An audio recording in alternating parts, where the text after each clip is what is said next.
Hey Kelsey, how you doing? How are you, Sarah? Good. Have a seat, my friend. We were just talking you up earlier with Jim Spencer. Were your ears burning? Oh, I don't know. Yeah. So tell people what you do and how you got into doing what you are doing.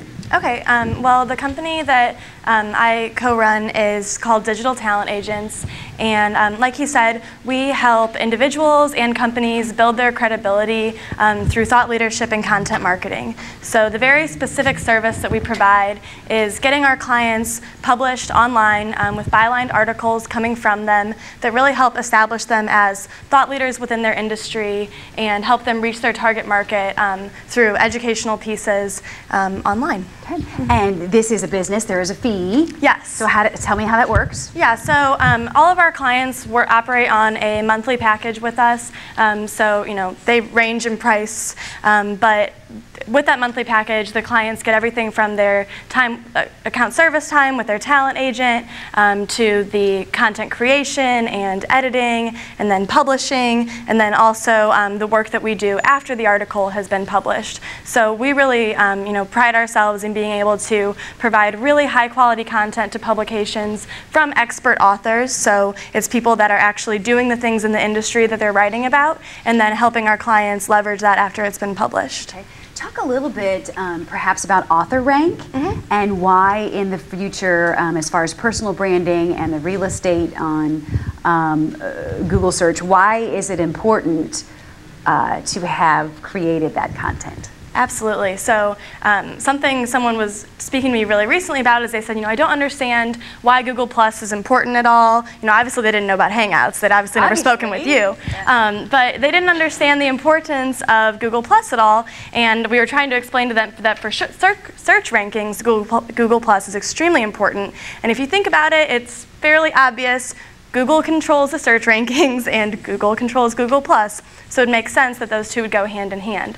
So the newest thing, the Google Author Rank, is that Google has now changed the algorithm to where they're no longer giving kind of priority to the quality content, but they're giving priority to the author of that content. So with all of our clients and with anyone who's publishing content online, if you make sure that your Google+, like rel author tag is associated with all the content that you're putting online, then when people are searching for content, it will come up with your name associated with it. And the more followers you have on Google+, the more active you are, the more credible of an online authority you are, the higher that content is going to rank in the Google search rankings, if that makes sense. And not only that, if you can talk about the real estate, if you have a Google+ account versus the real estate you get on Google search if you do not have a Google+ account as far as the profile picture. Can you explain how that works? Absolutely. So if you were to search an article you know, about entrepreneurship,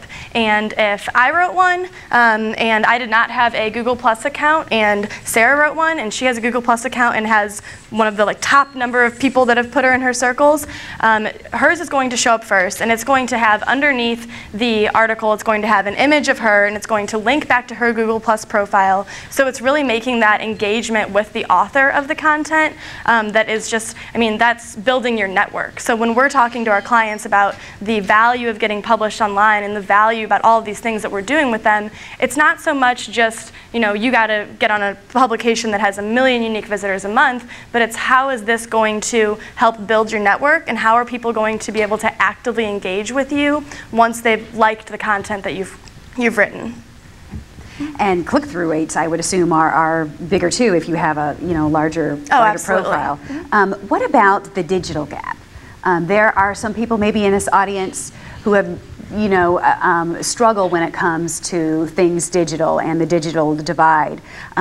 What resources would you guide them to in order to cultivate their own digital talents or increase their own digital literacy on how to use their devices, you know, how to create their own blogs or their own websites, what resources can you direct them to try to help them cultivate it themselves? Absolutely. So I think Arel, you know, talked about it really well earlier today when he was saying that, you know, my passions might be different than yours, and so, you know, the things that I read every day might not be the same things that someone else might read every day. But as far as just learning, you know, the very basics of social media, things like Google Plus and LinkedIn and Twitter, one of the sites that I really like is called Social Media Explorer. And you know, you can read very basic how-tos, but then they also have more in-depth. If you're looking to, you know, really learn, kind of delve in more on the digital space, I mean, there's services like Code Academy that can, you know, teach you how to create your own website. So there's a ton of things out there. I'd be happy to speak to anyone afterwards, you know, about specifically what they're interested in, if I could provide any resources. Yeah. What advice would you give to this group here about the importance of digital literacy as it relates to startup and being an entrepreneur in the social era? Yes. Kind of two sides of that. First, you know, the importance of digital literacy for us, the importance of having content online. So a lot of people that we talk to, you know, if they're local entrepreneurs or they don't really, you know, think they need to be marketing nationally, you know, they don't understand why they should get an article published online rather than just get an article in their local newspaper. And so being able to communicate to them that, you know, the shelf life of a local newspaper or a magazine is a lot shorter than the shelf life of something that's online. If you're published in a magazine, it might sit at the doctor's office for 6 months or a year, but most likely after that 1 month, it's irrelevant. Where the kind of content that we create with clients a lot of time is evergreen content, to where it's things that can be brought up over and over again. It's not always timely, and they're, you know, how-to articles and educational. So the fact that they are online and that they can live forever online is extremely valuable. And also another thing we talk about is if I read, you know, a print magazine article about your company, I might think, wow, that's wonderful, I really want to check this out afterwards. But the action that I'm taking while I'm reading it is not necessarily engaging me with you. Where if I'm reading an article about your company or that you wrote online, I can easily click and come right to your website and learn more and engage with you right there. So there's a lot less barriers to engagement when it's online versus print. Mm-hmm. Where do you think the puck is headed in your business? Well, I'm just going to kind of skate on what Jim Spencer said, and definitely mobile.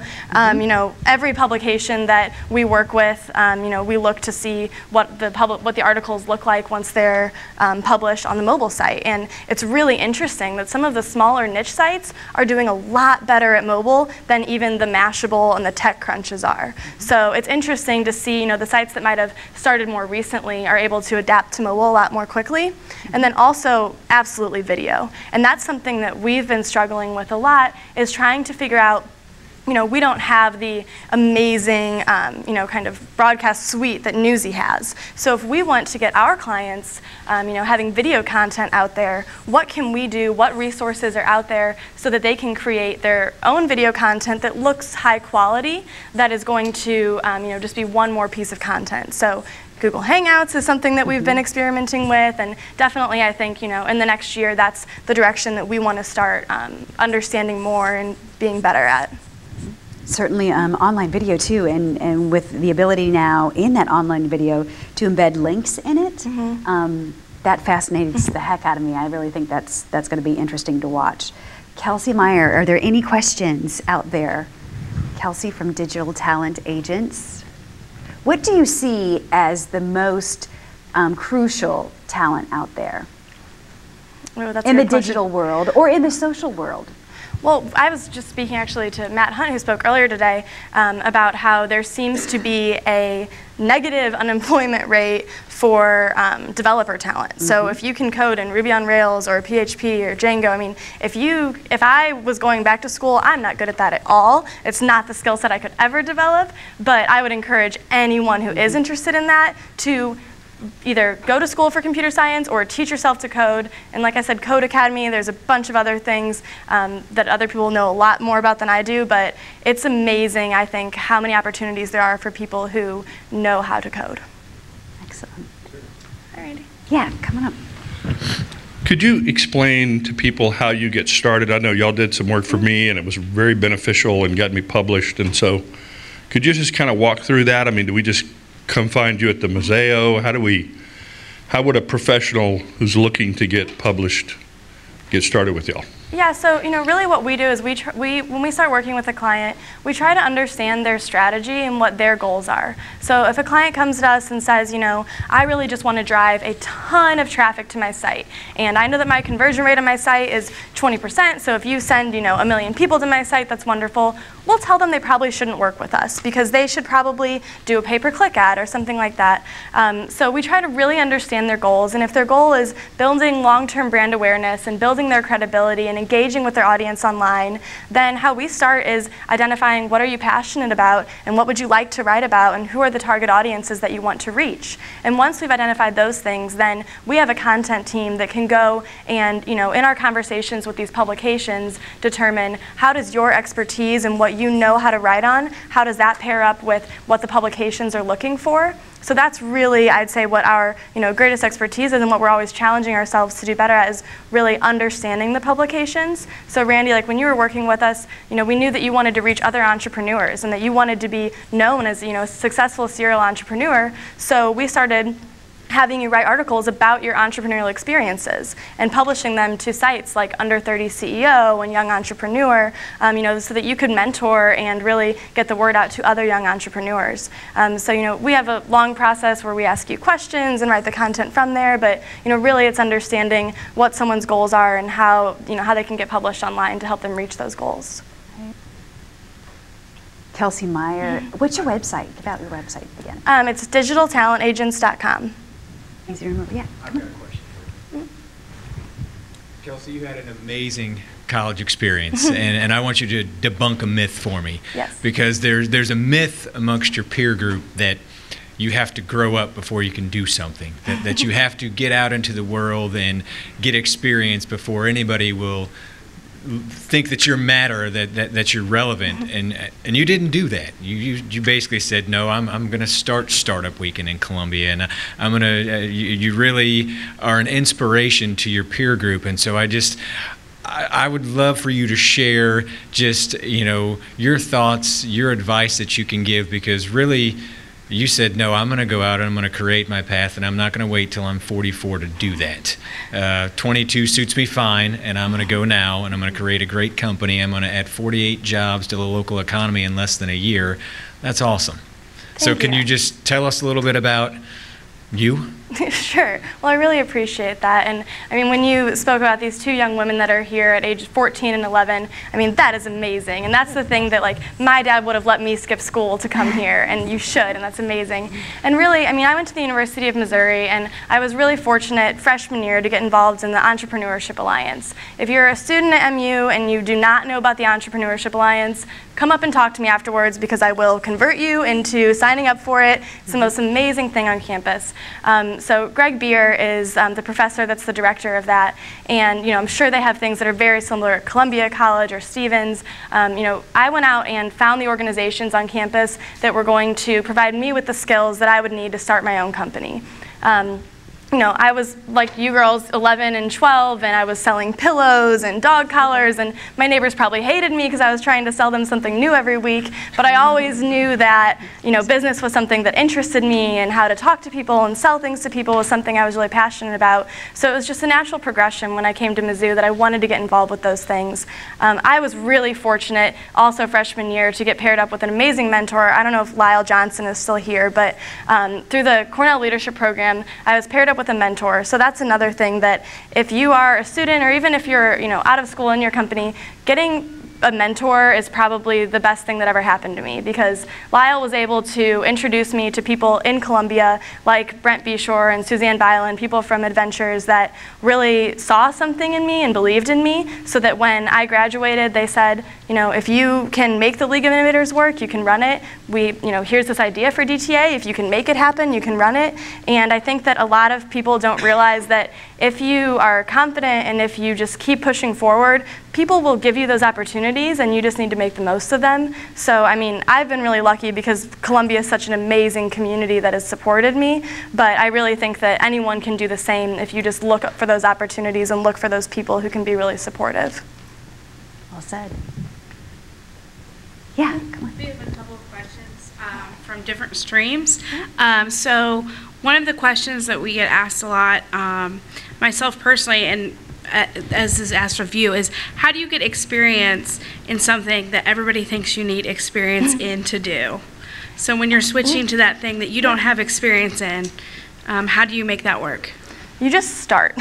I mean, I had no experience in running a company, and when I was in college, my best friend and I decided we were going to start a small marketing company called Make Me Your Ad, and we were basically wearing t-shirts of companies and handing out flyers. And the way we started was we knocked on 5 doors downtown of local companies and said, this is what we can do. We don't have a ton of experience, but that's why you're going to get us for a really cheap rate, and be that experience for us. I mean, Commerce Bank was our first client. That was amazing that they allowed us to do that. And then Caldi's Coffee and Galactic Fun Zone. And if you just are very honest with people that you need that experience and that you're willing to do it for cheap or for free, and you just need to, we just started. And that's how I got all of the experience, was that I think I just wasn't as scared to fail, I guess. Not afraid to fail. Anything else?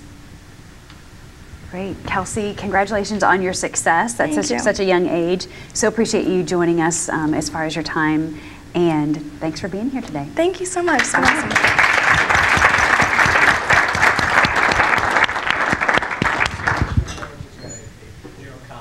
Yeah, Nick Rodriguez. So this is an interesting fellow. Let me just tell you.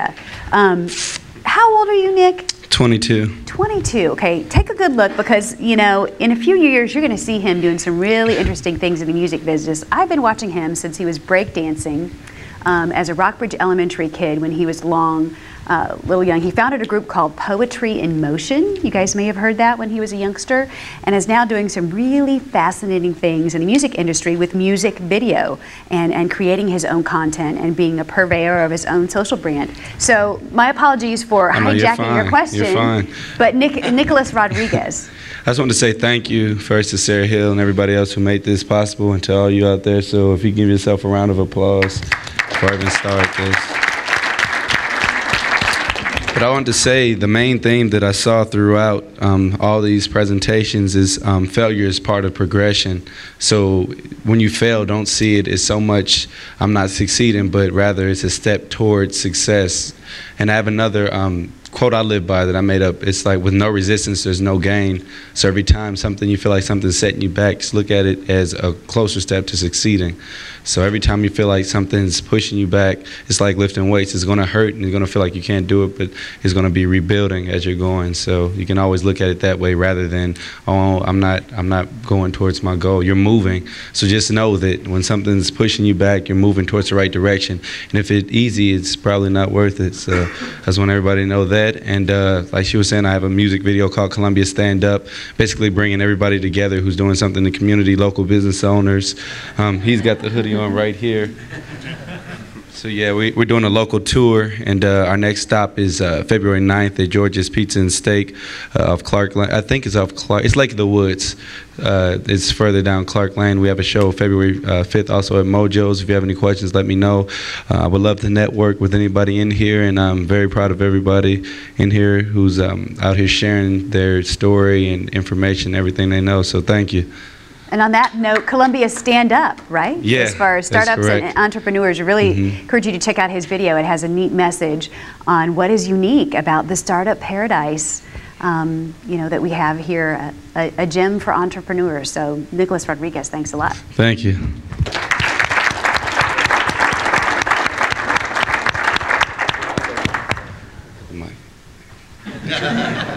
Vicki Russell, I believe Vicki's going to come up. Great.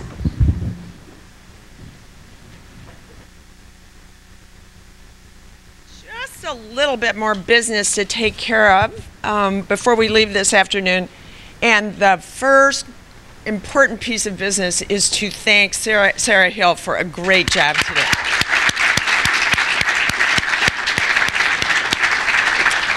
She makes a difficult job look easy, and we are most grateful for you devoting your entire day to this. I also want to thank all of our sponsors again. I'm Vicki Russell, by the way, the chair of Ready. I met some of you this morning. I want to thank again our premier sponsor, the University of Missouri, including the Entrepreneurship Alliance that we just talked about, Mizzou Advantage, Office of Economic Development, Office of Research, and the Robert J. Trulass Senior College of Business. They have been helping us since the inception of the Entrepreneurial Summit. This is our third year, and we could not do it without them. And we also sincerely want to thank the committee that organized today's event. If you are a committee member, please stand up. And where is Sean Siebert? Sean was the chair of that committee.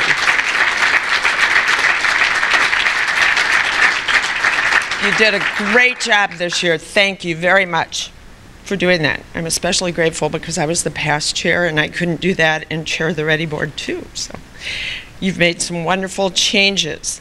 I'm trying to read all of my scratching here today. In my notes. Okay, just a couple of other little pieces of business. On the back of your program, there is a list of upcoming entrepreneurial events. Maybe someone already said this today and I missed it, but one of the wonderful things about helping grow your entrepreneurial dream in Columbia, Missouri is that the community is close and strong, and it doesn't take much to get you from wherever you are to where you need to be to find excellent help. So Ready is a great resource, and participating in these events will also help you. So for example, we have a pizza party at the Brent and Erica Beshore Downtown Incubator on February 6th. Please join us for that. Learn more about the incubator if you are not aware of the what services are offered there. And of course, we do want you to pay attention to the information that will be coming out right away for the April 12th Como Boom Bounce competition. Whether you plan to pitch, to try to be one of the participants and make a pitch that day, whether you want to learn how to pitch, or whether you just want to meet and get to know some of the exciting and interesting entrepreneurs in the community, we invite you to be part of that day, April 12th, at the Business College. Oh, I forgot a little thank you. Thank you, Sweet Beats, Ashley Fisher, for DJing, #boom. You've done a great job today. And finally, we want to see you all tonight at Blue Restaurant on Walnut Street. Your pass to get into the party starting at 7 o'clock is in the back of your little envelope here, and the address if you don't know where Blue is. Thank you very much for being part of this. We look forward to seeing you next year, and most important, we wish you well as you continue to kindle your entrepreneurial spirit.